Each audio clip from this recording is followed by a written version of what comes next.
22, c'est tatoué sur moi, tu le vois, et c'est quelque chose que je porte sincèrement, profondément en moi. Donc, j'essaie d'en faire un véhicule, une sorte de dynamique qui reste toujours d'actualité, qui soit toujours avec un potentiel infini.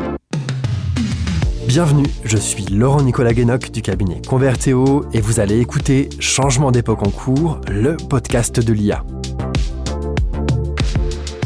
On parle beaucoup de l'IA qui crée l'IA générative, celle qui fabrique du texte, de la vidéo, du son, de la photo. On parle un peu moins de l'IA qui voit et pourtant elle est omniprésente. Elle aussi, elle a connu un développement extraordinaire ces dernières années. Elle aussi, elle a des applications dans tous les domaines. L'IA qui voit le monde, c'est une panoplie de technologies qui analysent les images et les vidéos pour en extraire du sens. Et oui, l'IA peut voir, elle observe, elle apprend de nous. Mon invité fait partie de celles et ceux qui ont été les premiers à donner des yeux à la machine. Fondateur de la société 22, William, bonjour et bienvenue dans Changement d'époque. Bonjour Laurent, ça va ? Très bien, ravi de t'avoir. William, avant de rentrer dans le vif du sujet, de parler de 22, des usages, je voudrais qu'on parle un tout petit peu de toi. Qu'est-ce qui t'a amené à te lancer dans un projet entrepreneurial dans l'IA ? Qu'est-ce que tu as fait avant ? D'où tu viens ? Comment t'es arrivé là ? Ouais, top. Merci.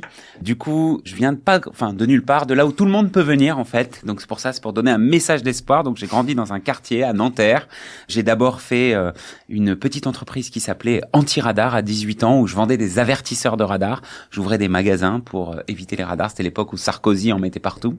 Et ensuite, je me suis associé à Fabien Pierlot pour embarquer dans l'aventure Coyote. Donc, on a fait partie de la fondation de Coyote. Coyote, c'était magique. On était très connus jusqu'à être interdit. Et quand on a été interdit, c'est là que j'ai découvert la vision par ordinateur, car on a dû ajouter sur les Coyotes, tu sais, les limitations de vitesse. Et ces limitations de vitesse, il y avait qu'un seul moyen de le savoir, c'était détecter les panneaux parce qu'il n'y a aucune base de données. Et donc, du coup, c'est là où je fais un peu le tour des solutions technologiques et je tombe sur une boîte qui reconnaît les panneaux. Donc là, je suis curieux. Je vais voir et on m'explique que c'est 500 images de panneaux de limitation de vitesse qui ont été appris à un algorithme qui sont remises ensuite dans un logiciel qu'on peut embarquer derrière une caméra. Et là, on est en quelle année ? Là, on est en 2010. Ok. Et donc, du coup, je commence à me dire, attends, c'est pas mal ça. Des images. Un algorithme, une caméra. Tiens, je vais faire le tour de la Défense et je vais voir si on capte les panneaux. En l'occurrence, 95% de bonne détection. Donc, du coup, c'est bête là, mais un peu rupture cognitive, tu vois. Tu dis, attends. On est capable aujourd'hui, grâce à des images, des algorithmes et ensuite une caméra live, d'analyser un flux temps réel comme un être humain. Alors, à l'époque, c'était long et compliqué parce que il fallait faire de chaque, on va dire, objet qu'on veut détecter, une grosse base de données pour pouvoir avoir plein de luminosité, des couleurs différentes, etc., pour apprendre bien l'objet. Mais en fait, les principes de base étaient posés. Et c'est grâce à ça, et à cette révélation, on va dire, technologique, tu vois, que t'as eu aussi en parallèle la puissance de calcul qui commence à monter, t'as eu toutes les grosses GAFAM qui se sont mis à nous faire des outils open source pour pouvoir commencer à faire des POC, tu vois. Donc, quand j'ai vu tout ça en 2013, 2014, je me suis dit, attends, faut que je fasse un truc là. Et donc, c'est là où j'ai revendu Coyote, les parts que j'avais, et j'ai investi dans 22. Donc, cette boîte magnifique de 50 personnes aujourd'hui qui travaillent sur, autant on va en parler après, mais autant sur des sujets plutôt étatiques et police, autant sur des sujets logistiques. Et maintenant, on s'éclate sur le retail. Donc voilà la genèse un peu de 22, c'est je viens de nulle part, j'ai chopé avec bon sens une technologie, je me suis dit qu'il y avait des choses à faire vu que l'humain construit le monde grâce à ses yeux, essentiellement, et je me suis dit qu'on pouvait aider l'humanité en faisant une béquille technologique pour la vision qui pourrait être folle. Alors, vous faites chez 22 du logiciel, oui. Des algorithmes, oui. Ou alors il y a aussi des capteurs, du matériel. Est-ce que vous installez des caméras ? Elle est où la frontière entre le logiciel et le matériel chez 22 ? Alors, on aimerait tout faire parce que c'est le plus dur finalement, c'est de s'adapter au système matériel existant à chaque fois. Mais on ne peut pas à 50 et on a focus sur le cœur qui est le cœur algorithmique. Donc, chez 22, sur les 50 personnes, t'as 35 personnes qui sont des devs, des docteurs et des ingénieurs, tous spécialisés soit en computer vision pour les docteurs. Donc, on a notre service R&D et IA. Ensuite, à côté de ça, on a des ingénieurs logiciels pour encapsuler tout ça dans des logiciels qui tournent et qui s'adaptent au système des clients. Et ensuite, on a beaucoup de DevOps et de la partie intégration parce que, comme je te disais juste avant, tout est atypique. C'est-à-dire que même quand tu as une chaîne de magasins de 1500 magasins, l'installation vidéoprotection n'est pas standardisée. À chaque fois, c'est l'installateur du coin qui l'a installé. Donc, tout est atypique. Donc, pour nous, on prend beaucoup de temps à se connecter à ce monde-là. Cependant, on commence à trouver les passages secrets et maintenant, ça va 10 fois plus vite. Mais on aimerait bien te proposer une caméra, mais pour l'instant, on n'a pas encore les fonds et le temps de le faire. Ok, donc s'il y a des investisseurs qui nous écoutent, il y en a peut-être, un algorithme d'IA qui marche bien, quel qu'il soit, il doit avoir été entraîné. Ouais. On comprend bien que pour les robots conversationnels, pour le chat Mistral, pour ChatGPT, ça a en grande partie été fait avec l'ensemble du texte disponible sur Internet. Ouais. Comment ça marche pour de la vidéo ?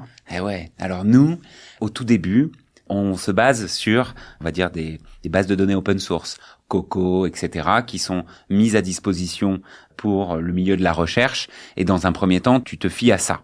Bon, c'est mal annoté, c'est-à-dire qu'à chaque fois qu'un objet, il n'y a pas une bonne description dessous, mais ça permet de faire des premiers algos.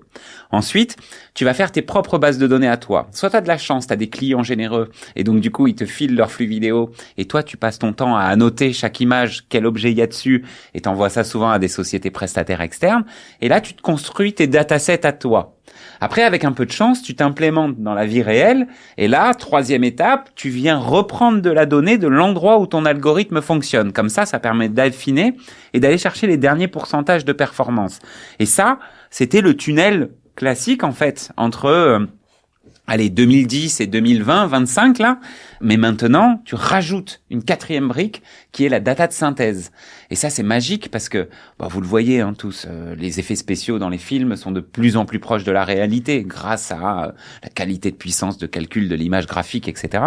Et en fait, on arrive aussi bien à se tromper nous-mêmes qu'à tromper une IA sur le fait d'apprendre un objet qu'on a réalisé totalement en synthèse. Et alors, la dernière brique, la cinquième, mais qui vient être encapsulée un peu dans la quatrième, c'est ces IA génératives qui maintenant le font à haute intensité. Donc, parce que quand je te parle de data de synthèse, on prenait des artistes 3D qui créaient des modèles en 3D, on faisait tourner ça sur Unity ou autre, et on faisait une exponentialité de photos du même objet grâce à la synthèse. Maintenant, si tu te débrouilles bien, tu construis des pipes de production de data de synthèse qui sont dinguissimes et tu utilises les derniers réseaux de Google ou autres. Et là, je te dis, fais-moi, j'en sais rien, un ordinateur MacBook sous différents angles, différentes luminosités, différents fonds. Il faut que j'apprenne ce que c'est qu'un MacBook. Et là, ça peut te sortir 40 000 photos différentes, mais photos réalistes. Donc voilà, tu vois, en 15 ans, un pipe qui a été détruit, comme quoi la technologie va vite et que en computer vision, plus que dans les autres, je trouve, la data était de l'or et maintenant, ça devient du commun. Il s'est passé des choses depuis les 500 photos de panneaux de signalisation. Mais alors, t'as commencé un peu à répondre à ma question suivante. Je voulais qu'on comprenne ce que l'IA générative changeait dans un domaine qui existait longtemps avant la sortie des grands modèles grand public. On comprend que la fourniture de données de synthèse pour entraîner les modèles, ça c'est une des ruptures. Qu'est-ce que ça change d'autre dans vos produits, dans vos fonctionnalités, cette accélération de la technologie ? Ça change vraiment à tous les niveaux. Donc on a parlé de la donnée, mais avant même la donnée, ça aide mes ingénieurs, mes développeurs et mes docteurs à faire deux choses essentielles. Allez, on va dire trois choses essentielles. La première, c'est s'aider à coder. Donc maintenant, quand tu as une idée, un concept, tu expliques à l'IA et ça te pond le code à une vitesse fulgurante, donc du coup tu gagnes vraiment du temps. On est en train d'essayer de mesurer, mais c'est compliqué, mais tu gagnes vraiment du temps. Deuxièmement, la documentation de ton code et tout ton produit, c'est hyper important dans une boîte de justement sanctuariser le pourquoi on en est là et comment on en est là. Ça le fait automatiquement maintenant, donc c'est magique. Et après, ça permet aussi de structurer beaucoup mieux les roadmaps avec les intérêts. Donc en fait, ils sont aidés à développer, ils sont aidés à, on va dire, à documenter, et ils sont aidés à structurer et à construire l'après. Donc ça, c'est sur le pipe de prod déjà, à l'ingénieur et au développeur à quoi ça sert. Ensuite, tu rajoutes le côté, on va dire, création de data de manière automatisée, comme on l'a dit avant. Donc, mais ça, tu peux le rajouter à plein d'autres endroits. C'est-à-dire que ça crée plein d'outils. Pareil, la génération de texte pour notre logiciel, pour le faire bien fonctionner, bien expliquer à des endroits. Tu lui dis, basiquement, fais-moi la notice d'utilisation. Ça t'aide à faire la notice d'utilisation pour les clients. C'est assez fou ce que ça peut aider là-dessus. Et après, nous, ça nous aide sur la description des images. C'est-à-dire que c'est dingue, mais aujourd'hui, si je vois une scène comme je vois là, donc un studio où je vois des micros, je vois des gobelets, etc., je dois apprendre quand même chaque objet, tu vois, pour pouvoir avoir une reconnaissance fine. Alors que, donc, moi, ce que je fais, c'est être très précis sur les scènes qu'on regarde et voir exactement combien il y a d'objets, où est-ce qu'ils bougent, comment, pourquoi.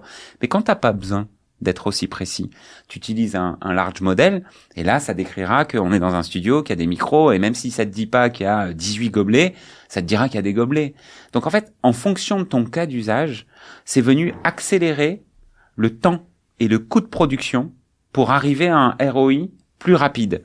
Aujourd'hui, nos algorithmes détectent et permettent la réidentification multi-images, multi-caméras d'objets. Et du coup, en fait, on n'est pas tout le temps obligé d'apprendre tous les objets. On peut dire, tu me détectes et tu me suis cet objet-là. Et ensuite, tu demandes à l'IA générative, ou on va dire au large model, de décrire de manière générale la scène. Et tu dis, si le résultat de l'IA générative, c'est un danger ou quelque chose qu'il faut alerter, alors on alertera. Mais sinon, c'est pas grave. En fait, ça nous permet une vision plus large de la scène. Et dans l'exemple que tu donnes, ça amène beaucoup de fluidité dans les différentes étapes du processus. Et puis ça va même plus loin parce qu'on est en train de regarder, tu sais, maintenant le prédictif. C'est-à-dire que les clients, pour paramétrer des cas d'usage sur leur flux vidéo, des fois, tu vois, on se casse la tête. On fait un peu d'accompagnement ensemble. Et donc, du coup, et c'est d'ailleurs notre grosse association avec Converteo, c'est toujours essayer de comprendre le cas d'usage final du client et le ROI qu'il doit avoir et trouver comment l'IA peut atteindre cet objectif. Et demain, tu mets un large model sur notre solution. Donc, j'installe ma solution dans le studio. Là, il y a 4 caméras. Et je lui dis, qu'est-ce que je pourrais détecter dans ce studio? L'IA générative va commencer à te dire, déjà, quand il y a un humain, 2 humains, je peux te compter les humains, je peux te dire combien de temps il reste au micro, je peux te dire ci, je peux te dire ça. Et en fait, c'est déjà waouh, tous les cas d'usage que ça va te pousser. Donc, j'ai envie de te dire, c'est infini. Du moment qu'on a de la créativité, on peut toujours rajouter des layers où ça peut nous aider, tu vois. Donc, c'est dingue. Il faut surtout pas se fermer à ce discours-là, il faut le saupoudrer un peu partout sur ta chaîne de valeur à toi, quoi. Ok, alors on a lâché à plusieurs reprises le mot-clé des cas d'usage, des domaines d'application concrètes de ta technologie. Essayons de faire un zoom sur quelques grands domaines. Il y a un sujet à la fois passionnant et aussi un peu sensible, qui est celui de la vidéosurveillance augmentée. Alors, je l'appelle comme ça, peut-être que vous l'appelez différemment chez 22. Ce qui est hyper intéressant, c'est que vous avez notamment un contrat avec le ministère de l'Intérieur, donc c'est pas la petite techno du coin. J'imagine que pour gagner ce contrat, il y a plein de critères, plein de choses à remplir, plein de cases à cocher. Qu'est-ce que vous faites concrètement pour le ministère de l'Intérieur? Alors déjà, je reviens sur vidéosurveillance. C'est un terme qui fait peur à tout le monde parce qu'il y a surveillance. Je comprends dans surveillance qu'il y a quelqu'un qui surveille derrière. Tout l'engagement de l'IA dans la vidéo, c'est justement qu'il n'y ait pas de surveillance et que ça vienne te repérer le bon endroit, le bon moment de ce que tu cherchais. Donc, historiquement, moi, j'appelle ça plutôt la vidéoprotection. Et aujourd'hui, j'appelle ça un capteur qui te remonte de la donnée. Et cette donnée, nous, on est là pour l'observer et la transformer en données intelligibles. Et le problème du ministère de l'Intérieur, c'est que des données, ils en ont des milliards. C'est-à-dire que tu vois toutes les caméras qu'il y a dans les villes, dans les centres commerciaux, dans les stations-service, un peu partout, dans les distributeurs automatiques de billets.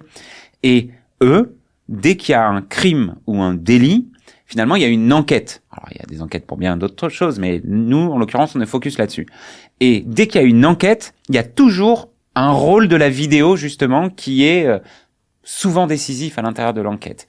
Et donc, les enquêteurs viennent relever chez les privés ou même dans l'espace public les vidéos pour les visionner et pour mener leur enquête. Il s'avère que... Sous le contrôle du juge, je le précise parce que... Exactement.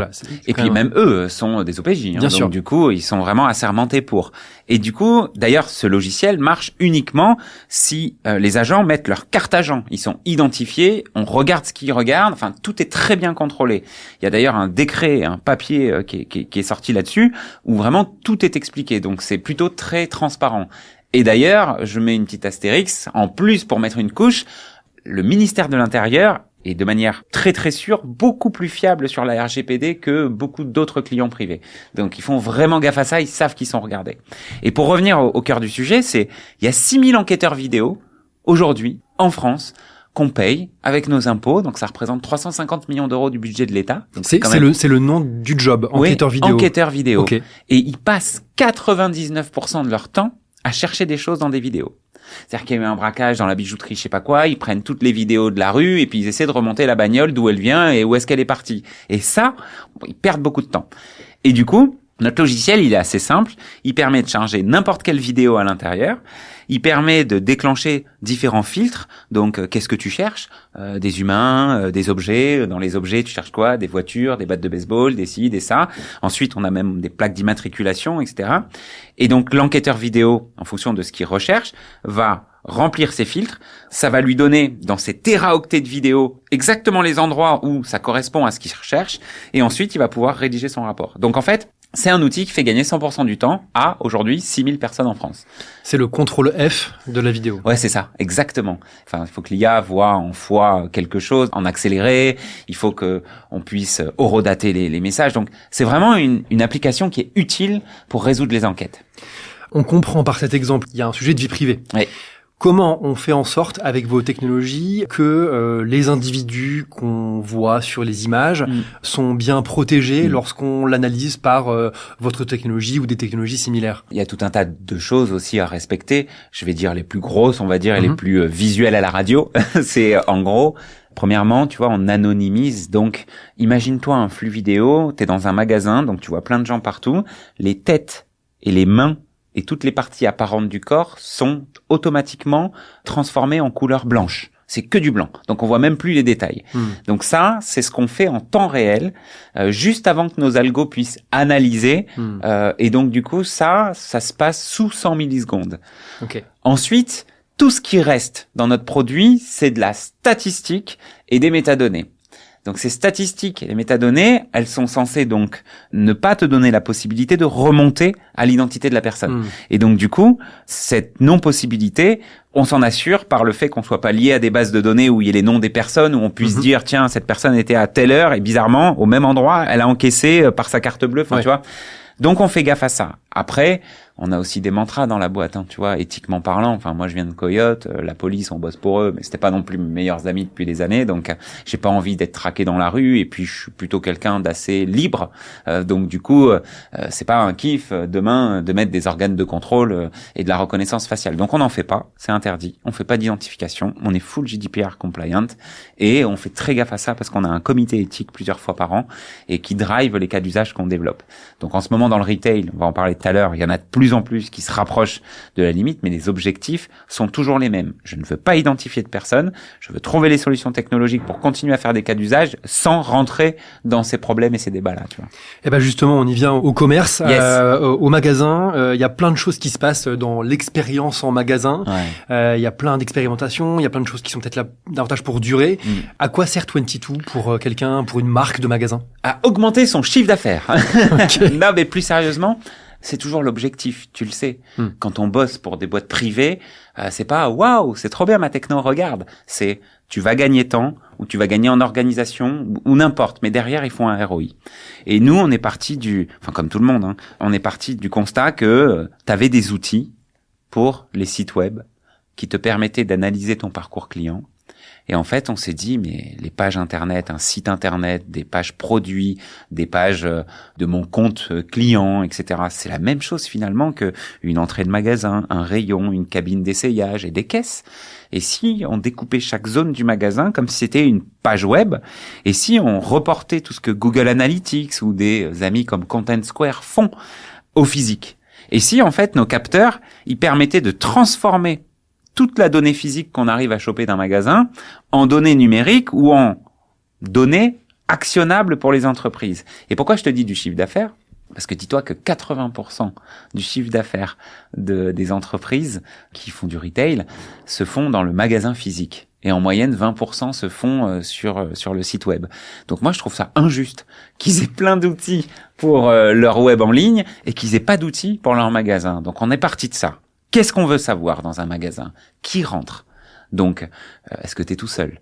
Est-ce que tu es en couple? Est-ce que tu es avec ta famille et tes enfants? Parce que tu sais, aujourd'hui, les taux de conversion se font au nombre d'entrées. Mais toi, si tu viens avec ton bébé et ta femme, eh ben du coup, vous allez être 3. Et le taux de conversion, vu que tu es seul à acheter, c'est 1 sur 3. Donc c'est naze. Et alors que si j'arrive à reconnaître que tu es une famille, au moins j'aurai le taux de conversion 1 pour 1 pour ta famille. Et donc du coup, déjà, identifier qui rentre pour affiner le taux de conversion. Ensuite, t'imagines bien que c'est hyper important pour une marque, encore plus quand elle fabrique ses vêtements ou quand elle fabrique ses objets, de analyser quel produit a de l'attractivité. Est-ce qu'il est acheté, pas acheté? Donc quel est le parcours client type? Quels sont les clients types? Et comment je peux justement augmenter tout ça?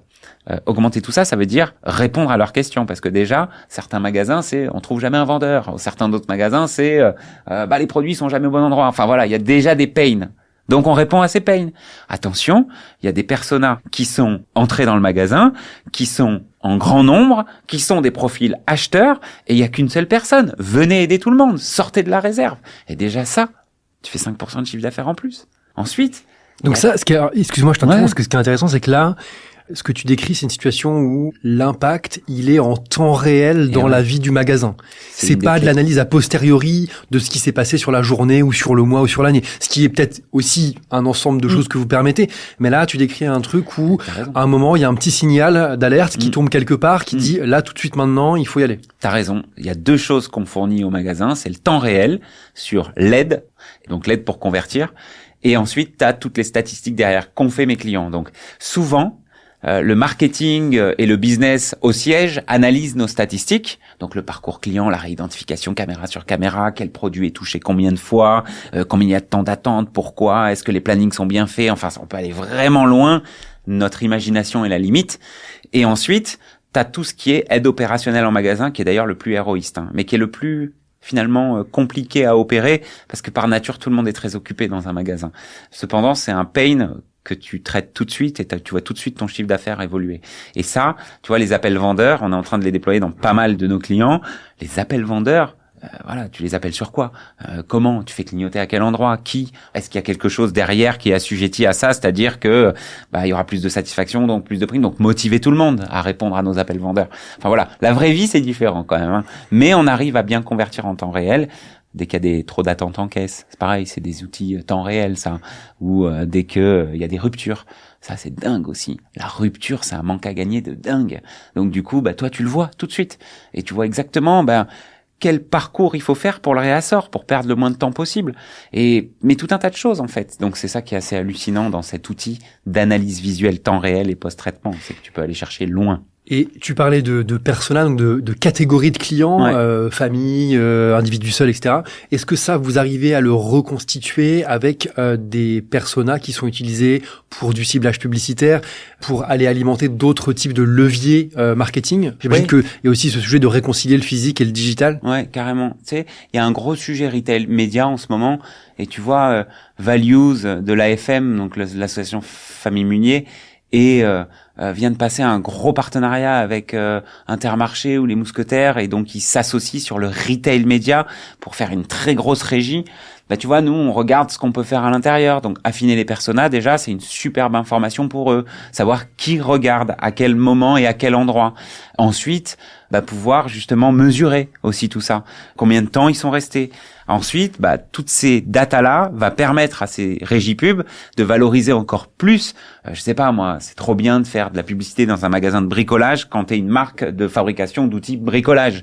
Et donc, je vais te dire que en face de ta pub, il y a eu tant de personnes de tel âge qui sont restées et qui ont mis la main dans le bac en prenant un produit juste en dessous en plus. Donc, ton taux de conversion, tu l'as aussi.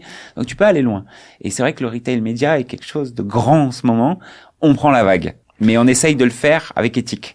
J'ai pas envie qu'on se retrouve dans Minority Report, tu sais, où on avance dans le magasin. Bonjour William. Alors, j'ai vu que la semaine dernière, t'avais acheté ça. Est-ce que tu veux pas ça décline? Oh non, je veux pas ça. Donc, l'intrusion est vraiment la limite, je trouve, et l'identification aussi. Il faut essayer de jongler là-dedans, tout en prenant la valeur, parce que c'est intéressant pour nous de financer notre tech aussi.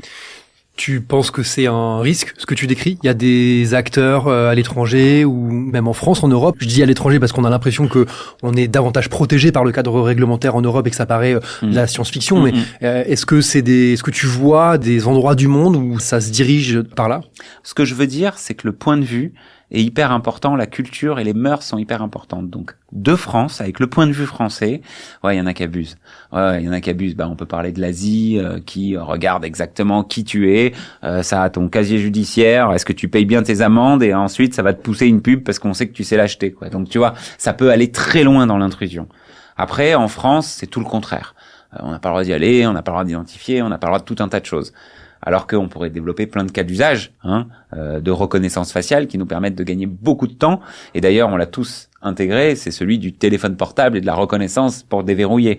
Pourquoi je peux pas aussi ouvrir ma porte grâce à ma tête? Pourquoi je peux pas démarrer mon scooter grâce à ma tête? Pourquoi je peux pas faire tout un tas de choses où je me tape encore un vieux trousseau de clés? Mais bon, en fait, le point de vue est important. Moi, ce que je pense, c'est que je veux pas d'intrusion, mais je veux pas non plus rater cette course parce que le temps que nos lois se posent, on aura perdu la bataille. Donc, il faut essayer quand même de regarder scientifiquement et technologiquement comment fonctionne tout ce qui est rocofacial, etc., pour pas perdre le lead là-dessus. Cependant, faut pas y aller, il y a pas de loi. Donc, tu n'as pas le droit. Après, l'avantage qu'on a pour le moment, c'est que, tu sais, la RGPD et l'IA Act, qui font acte en Europe, mais franchement, les États-Unis, c'est presque pareil, eux ne laissent pas pénétrer les entreprises qui violent ces règles. Donc, on est encore tranquille dans notre prison dorée, tu vois. Mais tu vois, des marchés comme l'Afrique, où je regarde en ce moment, que ce soit la Côte d'Ivoire, le Sénégal ou d'autres pays, en fait, on est has-been. Ah non, désolé, on a une solution qui va beaucoup plus loin que vous, qui est chinoise. Ah ouais, ok, vous avez pas d'éthique ou quoi que ce soit, mais on y va, quoi. Donc, il faut se méfier. Quand tu veux construire une boîte industrielle internationale, il faut être un peu paranoïaque et à la fois schizophrène. C'est-à-dire qu'il faut regarder, y être intéressé, commencer à toucher du doigt scientifiquement tout ça, mais surtout respecter la loi et pousser pour que la loi se pose. Parce que tu sais, on est sur un IA Act et une GDPR de 2018, mais je n'ai pas de loi sur la vision par ordinateur. Je ne sais pas aujourd'hui qu'est-ce que j'ai le droit de faire ou pas le droit de faire, si ce n'est que m'en remettre à la CNIL en décision finale. CNIL qui est un organe pas forcément aujourd'hui... qui apprend avec le reste du marché, qui n'est pas forcément en avance non c'est plus. Ça. Ouais, exactement. Donc voilà. Et puis toujours pareil, tu parlais tout à l'heure d'IA générative, il y a aussi cette injustice de voir des fois des Mistral avoir appris sur des données complètement publiques sans avoir demandé à personne. Et aujourd'hui, d'avoir des boîtes valorisées pas possible, donc d'avoir des accès à innover, puisque fonds d'investissement veut pas dire je vais être riche William Eldin, ça veut dire je vais avoir plein de sous dans la boîte pour continuer de développer et d'innover et de tendre vers être le leader mondial. C'est injuste ça aussi. Pourquoi moi j'ai pas eu toutes les caméras de Paris pendant 6 ans, tout pompé, comme ça j'ai une IA qui connaît tout par cœur, tu vois. Donc en fait, on part pas de la même ligne de départ. Et c'est pour ça que je te dis, il faut être paranoïaque et schizophrène pour pouvoir justement ne rien rater. Il y a des discussions pour sécuriser ce type d'approvisionnement avec différents types d'acteurs. Ouais. C'est des choses qui sont dans ton plan. Ouais, on a François Matins, qui est notre directeur des affaires publiques, qui m'aide beaucoup sur ce sujet-là parce qu'il vient de ces cercles politiques, etc. Donc moi je connaissais rien à la politique, tu vois, et je connaissais rien moi à tout ce qui est loi, parlement, Sénat. Là j'ai été auditionné plein de fois au Sénat, je vais souvent rencontrer des députés. On a fait avec Romane, la patronne de la com, des kits pour justement tous nos députés, avec à l'intérieur un livre blanc du truc. Voilà comment ça marche. Bon, j'y arrive pas. C'est pas possible. En fait, c'est possédé par soit la police municipale, soit par les polices, mais derrière, tout est très juridique. Les préfectures ont déclaré, la CNIL veut savoir la finalité de chaque cas d'usage. C'est pas possible, tu vois, de récupérer ces vidéos-là. Et puis après, t'as aussi des belles associations qui ont le droit et le mérite d'exister. C'est la Quadrature du Net qui regarde aussi tout ça. Donc, on va de temps en temps un peu les consulter pour voir où en est l'opinion publique. Mais aujourd'hui, l'éducation autour de tous ces algorithmes, c'est fait grâce à ChatGPT, merci beaucoup. Mais nous, on manque encore beaucoup, finalement, de faux messages dans la tête des gens, tu vois. Rocofacial, tracking, etc. Non, ça fait pas ça, nos IA, on peut vous montrer. Tu as lâché quelques bribes qui témoignent de ton ambition. Tu nous as dit monter une boîte industrielle internationale.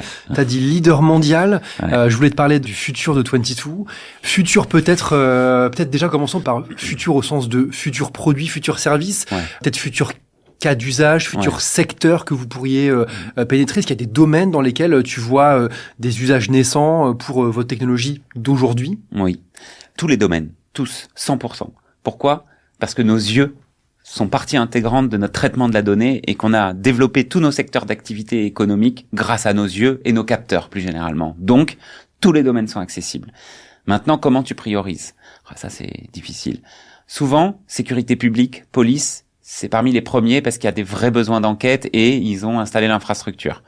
C'est pas dit qu'on y reste longtemps parce que au bout d'un moment, c'est très souverain et puis t'as pas des besoins et des demandes exponentielles non plus.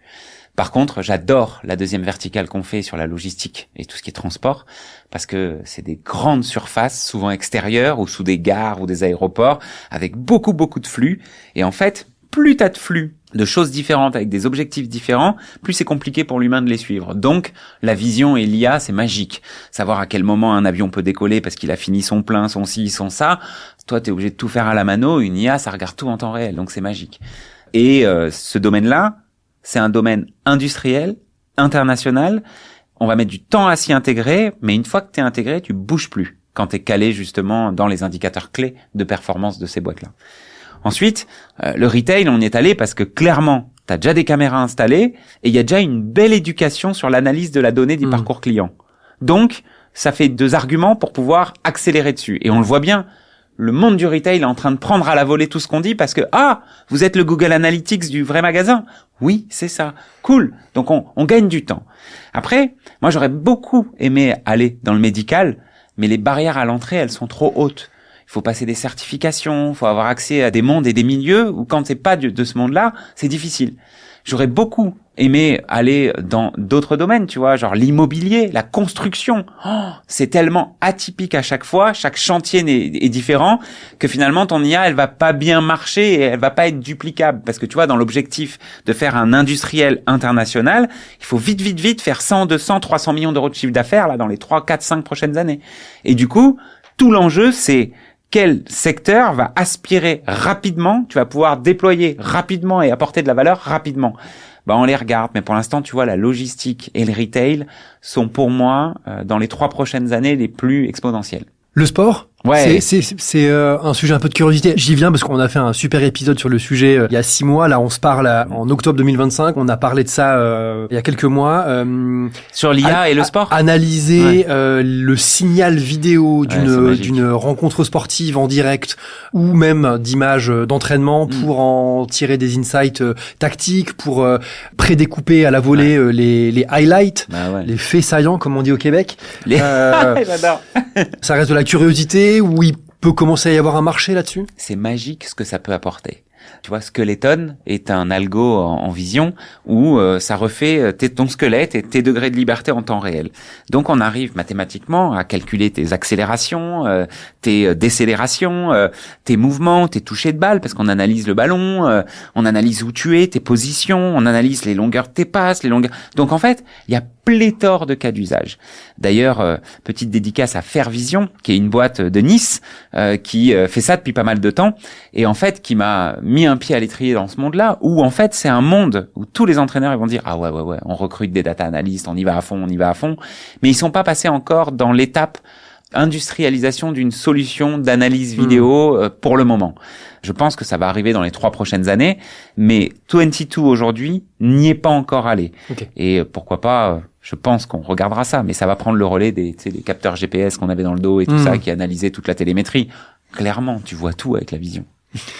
Alors, on a parlé de secteur. En termes de géographie, c'est quoi aujourd'hui l'empreinte de 22 et c'est quoi demain?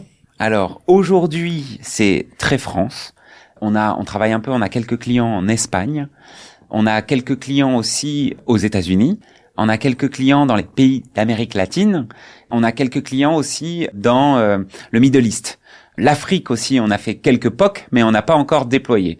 Par contre, ce que j'aimerais vraiment beaucoup pour demain, c'est avoir une base installée aux États-Unis qui, justement, adresse toute l'Amérique du Nord et du Sud. J'aimerais donc rester à Paris et adresser de manière un peu plus large l'Europe. Et j'aimerais beaucoup m'installer au Middle East pour adresser l'Afrique, le Middle East et l'Asie-Pacifique. Et donc, du coup, l'objectif va être que dans les 24 prochains mois, on puisse poser une base sur ces 3 continents. Après, toujours pareil, on ira là où la technologie est achetée avec moins de friction. La France, est un petit pays, un petit marché, avec beaucoup de réglementations. On perd beaucoup d'énergie et beaucoup de temps, donc beaucoup d'argent à déployer massivement, sauf quelques grosses marques internationales françaises. Donc on va à fond avec elles et on a cette chance d'avoir un gros bassin industriel français. Par contre, on voit que l'acquisition est beaucoup plus rapide aux Amériques, Sud et Nord, et au Middle East. Après, comme je te disais tout à l'heure en début de podcast, c'était vraiment le côté contre qui tu te bats là-bas. Oui. Parce qu'au Middle East, pour le coup, tu vois, si je prends un exemple à Dubaï, les sociétés chinoises sont tolérées. C'est unfair, tu vois, c'est pas équitable. Donc on regarde toujours pareil avec des études terrain, du bon sens et des cas d'usage que les autres ont pas encore imaginé. William, peut-être un mot un peu plus personnel pour terminer. En tant que chef d'entreprise français dans le domaine de l'IA, en cet automne 2025, comment tu qualifies ton état d'esprit? Est-ce que tu es optimiste, conquérant? Alors conquérant, je crois que oui, on dirait. Ou est-ce que tu es inquiet du contexte international? On est quand même dans un moment un peu particulier. Je parle pas forcément du contexte politique français actuel, parce que ça, sur une échelle de temps, c'est un facteur parmi d'autres. Mais on a parlé de barrières douanières. Il y a des choses dans le monde de l'entreprise et du développement d'activité qui est un peu particulier à appréhender. Quand même dans le domaine de l'IA, ça va vite. C'est quoi la petite musique dans ta tête en ce moment? C'est une super question.